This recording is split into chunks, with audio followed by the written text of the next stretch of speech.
guys, so good afternoon and welcome back to my magical world. It is 1:57 p.m. or 1:57 in the afternoon, and today is, I'm gonna check guys, today is May 9 Tuesday. Okay, so May 9 Tuesday 2023. Okay. A little bit drunk.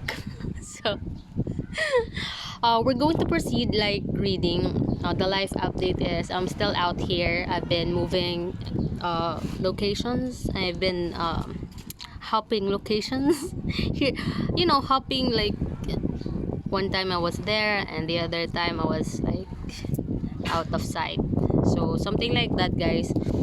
So right now I'm in a windy place, so as you can see, like my hair is there. So we are going, I think we have an event like later on, so we're still figuring things out. Actually, I'm not actually figuring things out. I'm just waiting for the upcoming event because I was invited there. So it's not a wedding, it's not something like that, but it's an event. Okay, so I am in a, this is actually a good place for me. For me, it's a calm place. Like uh, people don't know me here, so it's kind of good for my soul. So yeah, um, I think we're going to have like a boat, a boat ride like on the upcoming days. So it's good. Like overall, it's really a good time. Okay, medyo nantok lang talaga, guys. So with that, we're going to like proceed reading. We're on to page 39 and 40. We're still finishing the book flow. As you can see, we're trying to finish that goal.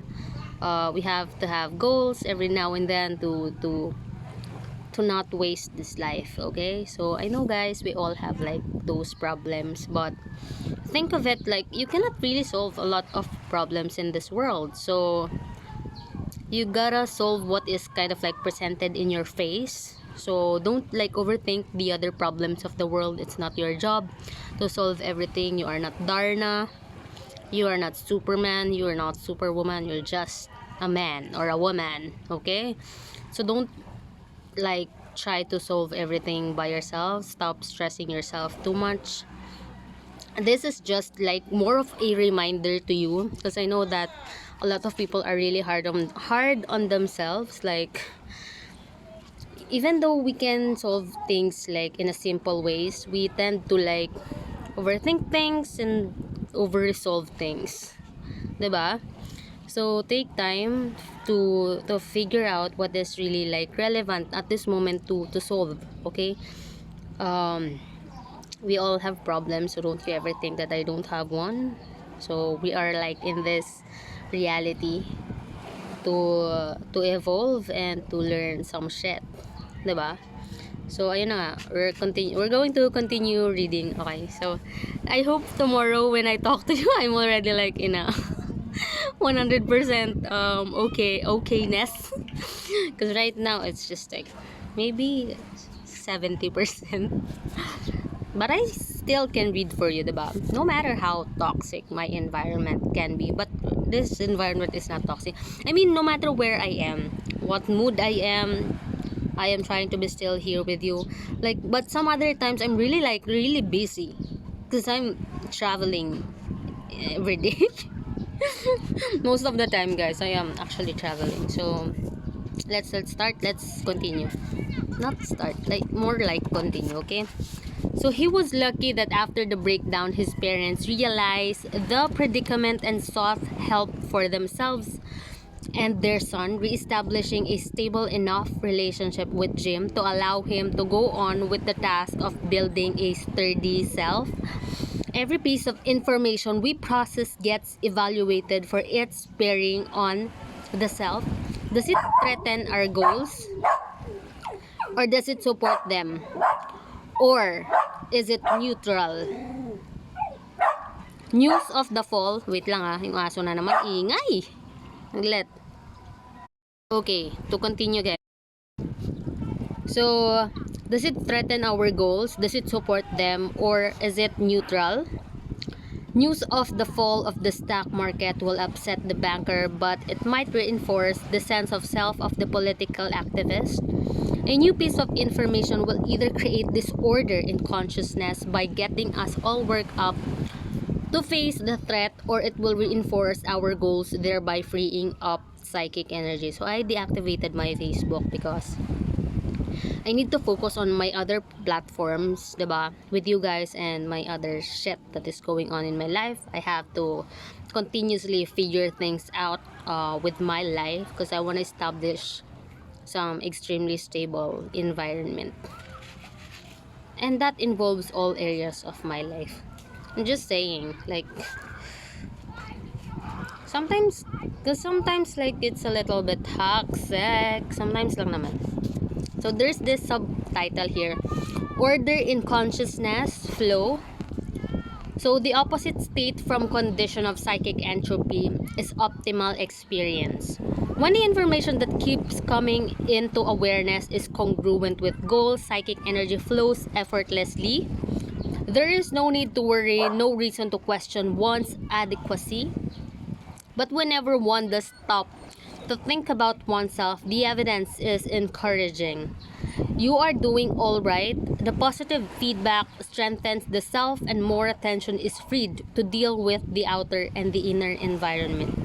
So, segue lang tayo guys. If you think like life is really hard, because, I told you like do not focus on all the problems in the world, diba? Life is life, and it is really unfair. But you gotta find balance. Like, there's no such thing as balance, but you gotta find the flow, guys.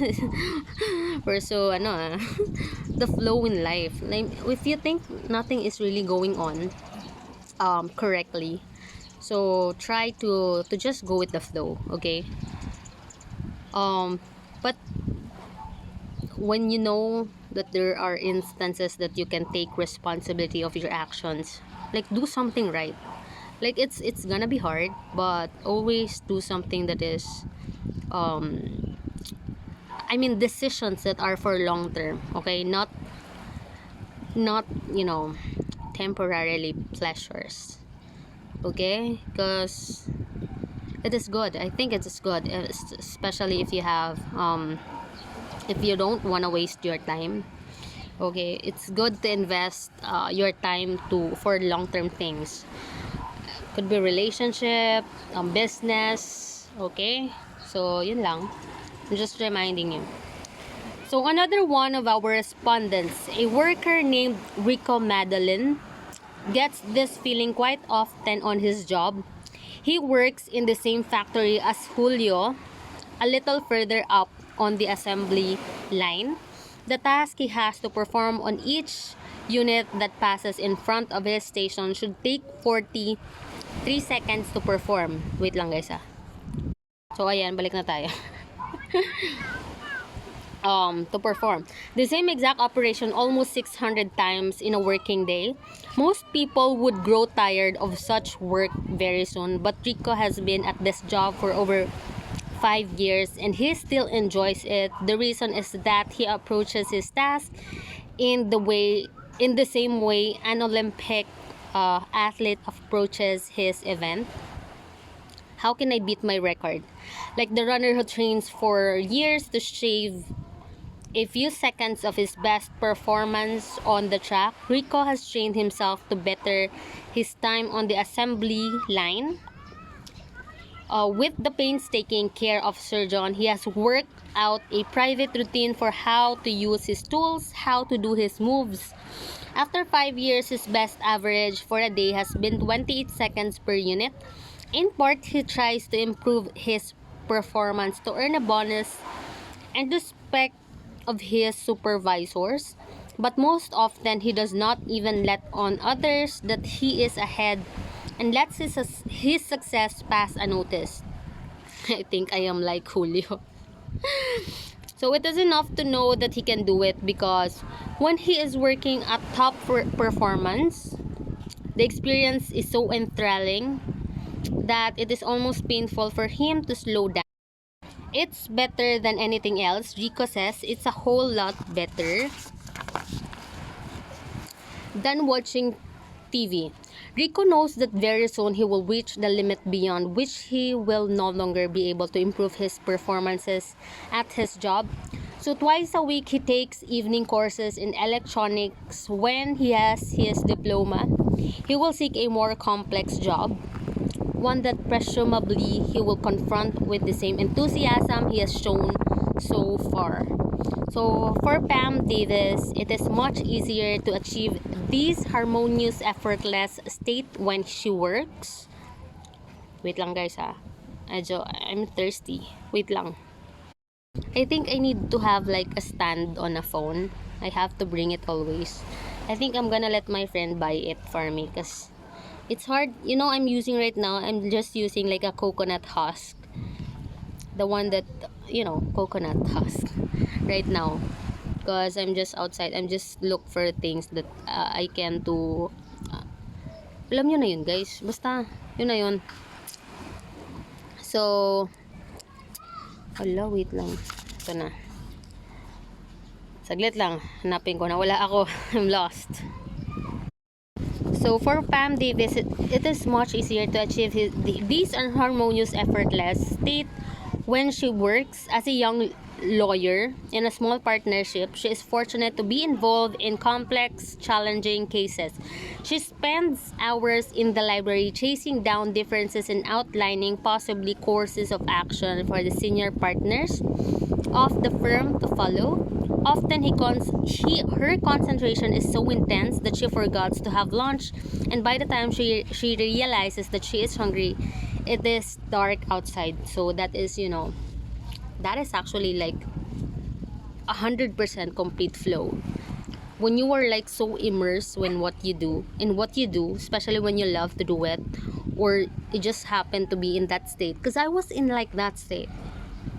I was running by then. Like it is a marathon. So there is a point in that marathon. Like I don't know like if you know this guys, but if you run that much, there is like, you will know that, and your body will know that, and your head space will know that there is a pace when you don't get really tired. There's a pace like that. So it is like a consistent pace, and if you happen to be in there, you really have to meet that goal, because you're in there, you're in total perfection. I don't know if you get my point, okay, but for those who are in that state, okay. So while she is immersed in her job, every piece of information fits. Even when she is temporarily frustrated, she knows what causes the frustration. She believes that eventually the obstacle can be overcome. These examples illustrate what we mean by optimal experience. They are situations in which attention can be freely invested to achieve a person's goals because there is no disorder to straighten out, no threat for the self to defend against. We have called this state the flow experience because this is the term many of the people we interviewed had used in their description on how it felt to be on top form. It was like floating. I was carried on by the flow. It is the opposite of psychic entropy. In fact, it is sometimes called negentropy. And those who attain it develop a stronger, more confident self because more of their psychic energy has been invested successfully in goals they themselves have chosen to pursue. When a person is able to organize his or her consciousness so as to experience flow as often as possible, the quality of life is inevitably going to improve because, as in the case of Rika and Pam, even the usually boring routines of work become purposeful and enjoyable. In flow, we are in control of our psychic energy, and everything we do adds order to consciousness. One of the respondents, a well-known West Coast rock climber, explains concisely the tie between the avocation that gives him a profound sense of flow and the rest of his life. It's exhilarating to come closer and closer to self-discipline. You make your body go and everything hurts, then you look back in awe at the self, at what you've done. at what you've done, it just blows your mind. It leads to ecstasy, to self-fulfillment. If you win this battle enough, the battle against yourself, at least for a moment, it becomes easier to win the battles in the world. The battle... Wait lang guys, sinuubo ako. Wait! So the battle is not really against the self, but against the entropy that brings disorder in consciousness. It is really a battle for the self. It is really a battle for the self. It is a struggle for establishing control over attention. So, okay. We're done na guys ha. So, I don't know if you are like a good athlete or a performer or an artist. I'm sure you know exactly what that feels like. You know, the state of flow where you're just like in complete ecstasy because you don't actually get tired. You're mentally invested on what you do, like not just mentally, like your whole system. So ayun lang guys, so I just wanted like to say that to you, although like this is not like really an interesting book na for me because I've already read that. So I'm kind of looking forward for another book to read for you, one that will mesmerize my my mind, because I like things that are new and that will completely blow my mind. Okay, because I've already read this. So this is not actually for me, this is for you guys. So thank you guys. Thank you guys for listening. Thank you guys for listening, and thank you for helping me make this world a better place for all of us and for the future generation. Don't lose hope. What you are currently facing now is temporary, so just kapit lang guys, huh? So it's 2:16 p.m. and we're done. So I hope you are having like a safe day wherever you are guys. So stay hydrated, and I don't know, check your bags. Check your bags if there's nothing missing. Okay, so yun lang, and I will see you again tomorrow. Sana nga consistent na kasi I've been here and there. I've been traveling guys, always. Okay, so sige na guys, have a safe day. Bye bye.